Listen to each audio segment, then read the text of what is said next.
Hanyuma muri kano kanya ndagira ngo twihuse cyane twerekeze kuri ubu butumwa budasanzwe, ni ubutumwa bwa Minisitiri w'Ububanyi n'Amahanga ndetse n'Ubutwererane Ambasaderi Olivier Nduhungirehe, yongeye gutungurana cyane agaragaza uburyo ki Leta ya Repubulika ya Demokarasi ya Kongo itizewe, ni mu rwego rwo kubahiriza agahenge Angola yasabye. Ni agahenge yasabye ko katangira ku itariki ya 18 Gashyantare muri uyu mwaka wa 2026 kugira ngo impande zombi noneho zikomeze ibiganiro. Ni ibiganiro bigomba kuyoborwa na Afurika ariko kandi bigahuza abanyekongo muri rusange nk'uko Angola yari yabyifuje binyuze muri perezida wayo Joao Lourenço, akaba ndetse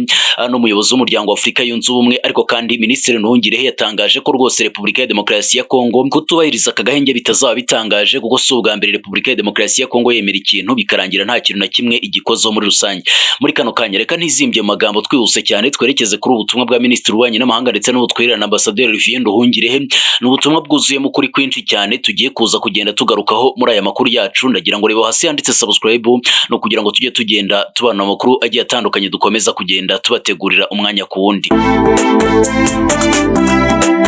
Minisitiri w'Ububanyi n'Amahanga ndetse n'Ubutwererane Ambasaderi Olivier Nduhungirehe yagaragaje ko rwose nubwo Leta ya Angola yifuje agahenge gashya ubutegetsi bwa Repubulika ya Demokarasi ya Kongo bushobora kutakubahiriza, kuko ngo kuva na mbere nta bushake bwa politike ubutegetsi bwa Repubulika ya Demokarasi ya Kongo bugaragaza, ni cyane cyane ko rwose byose bidodwa na Perezida Felix Antoine Tshisekedi Tshilombo w'icyo gihugu, hashingiwe ku bubasha bwa Perezida wa Angola Joao Lourenço Goncalves afite nk'umuyobozi w'umuryango wa Afurika yunze ubumwe. Yatangaje ko yifuza ko aka gahenge kazatangira kubahirizwa ku itariki ya 18 Gashyantare mu mwaka wa 2026 mu gihe hategurwa ibiganiro by'abanyekongo bigomba guhuza abanyekongo n'ubundi muri rusange, ariko kandi byose bikaba bigamije kugarura amahoro muri icyo gihugu cya Repubulika ya Demokarasi ya Kongo. Minisitiri Nduhungirehe yatangaje ko rwose muri 2024 hatangajwe agahenge inshuro ebyiri, muri 2025 hasinywa amasezerano 6 y'amahoro cyangwa se ayo kubahiriza agahenge, ariko ko Leta ya Repubulika ya Demokarasi ya Kongo itigeze igira na kimwe yubahiriza rwose. Yagize ati dushobora guhora mu masezerano y'amahoro cyangwa se amatangazo y'agahenge, ariko mu gihe Kinshasa itagaragaza ubushake bwa politike bwo guhagarika ibitero by'indege n'iby'imbunda nini, mu gihe Perezida Tshisekedi akomeje gutsimbarara ku gisubizo kidashoboka cya gisirikare, umuryango mpuzamahanga uzakomeza kwirengagiza ibikorwa bya Kinshasa mu gihe irenga kuri aya masezerano yose. Byose bizagenda bimfabusa nk'uko dukomeza kugenda tubigarukaho kenshi cyane kandi nk'uko n'ubundi buri wese akomeza kugenda abibona. Leta ya Angola yatangaje icyifuzo cy'agahenge nyuma yo kwakira Perezida wa Repubulika ya Demokarasi ya Kongo Felix Antoine Tshisekedi Tshilombo, umuhuza washyizweho na Afurika yunze ubumwe Faure Sozimani Nyasibe, ndetse n'umwe mu bahuza bashyizweho n'umuryango wa Afurika y'Iburasirazuba EAC n'uw'Afurika y'Amajyepfo SADC Olusegun Obasanjo ku itariki ya 9 Gashyantare mu mwaka wa 2026. Nibwo Leta ya Angola yahise itangaza agahenge hagati ya Leta ya Repubulika ya Demokarasi ya Kongo ndetse na Alliance Fleuve Congo M23, ndetse inasaba ko rwose bose bahagarika imirwano kugira ngo impande zombi zikomeza ibiganiro bigomba guhuza abanyekongo. Aba bahuza bagaragaje ko batagomba gushyira imbaraga mu biganiro biyobowe na Afurika yunze ubumwe. Aba bahuza bagaragaje ko bagomba gushyira imbaraga mu biganiro biyobowe na Afurika yunze ubumwe bihuza abanyekongo, basobanura ko ari byo byakemura ibibazo byugarije Repubulika ya Demokarasi ya Kongo guhera mu mizi. Ni nk'ubwo ngubwo rwose twabigarutseho ubwo Obasanjo ndetse n'itsinda bari kumwe ryasuraga Repubulika ya Demokarasi ya Kongo, Uburundi ndetse n'u Rwanda. Olusegun Obasanjo yatangaje ko yageze hano mu myaka ya kera cyane muri za 60 na kangahe, agasanga rwose Repubulika ya Demokarasi ya Kongo umutekano ari muke nk'uko bimeze kuri ubu ngubu.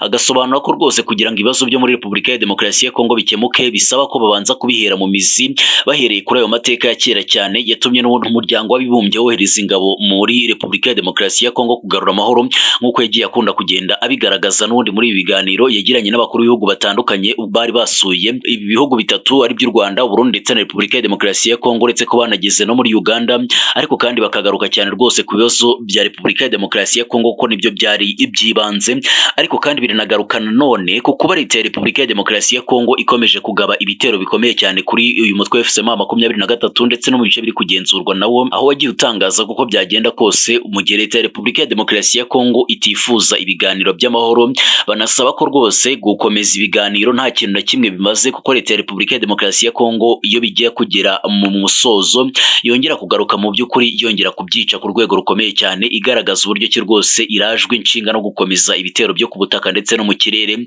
cyangwa se mu by'ukuri ibikorwa bya gisirikare leta ya Repubulika ya Demokarasi ya Kongo itangaza neza cyane ko ari byo bishobora kugira umusaruro bitanga. Ku itariki ya 4 Ukuboza mu mwaka wa 2025 leta ya Repubulika ya Demokarasi ya Kongo ndetse n'u Rwanda nibwo byari byagiranye amasezerano yiswe amasezerano y'amahoro y'amateka yabereye i Washington DC muri Leta Zunze Ubumwe za Amerika. Akaba ari amasezerano mu by'ubukungu hagati y'impande zombi, ariko kandi akaba n'amasezerano yashimangiraga neza uburyo ki leta ya Repubulika ya Demokarasi ya Kongo igomba gusenya umutwe wa FDLR, ubundi u Rwanda rwo rugakuraho ingamba z'ubwirinzi ziri mu burengerazuba bwarwo, aho leta ya Repubulika ya Demokarasi ya Kongo yitwaza zino ngamba z'ubwirinzi z'u Rwanda, igatangaza ko u Rwanda rwateye uburasirazuba bwa Repubulika ya Demokarasi ya Kongo bugamije kwiyomekaho igice cy'uburasirazuba bwayo, ndetse bunagamije ngo gukomeza gusarura ndetse no gusahura amabuye y'agaciro aboneka ku butaka bw'uburasirazuba bwa Repubulika ya Demokarasi ya Kongo. Ni cyane cyane ko rwose leta ya Repubulika ya Demokarasi ya Kongo inatangaza neza ko rwose ngo amabuye y'agaciro ari mu bice biri kugenzurwa na FCM23 ngo yose azanwa mu gihugu cy'u Rwanda, n'ubundi nk'uko ikomeza kugenda ibitangaza,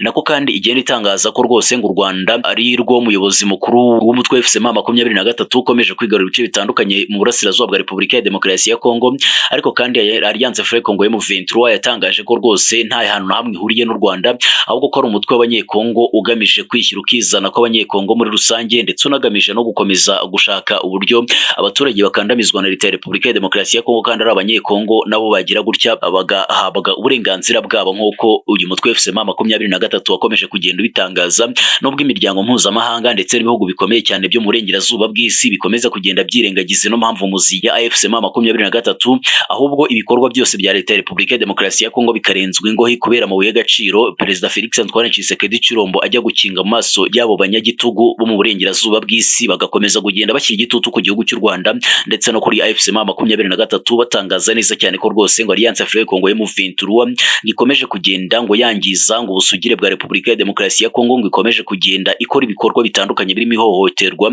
ngo rishingiye ku gitsina, ihohoterwa rindi ngo ku butaka bw'uburasirazuba bwa Repubulika ya Demokarasi ya Kongo, kandi byose bigakorwa n'igihugu cy'u Rwanda. Ariko kandi iyo uhigereye neza ku butaka bwa Repubulika ya Demokarasi ya Kongo, abaturage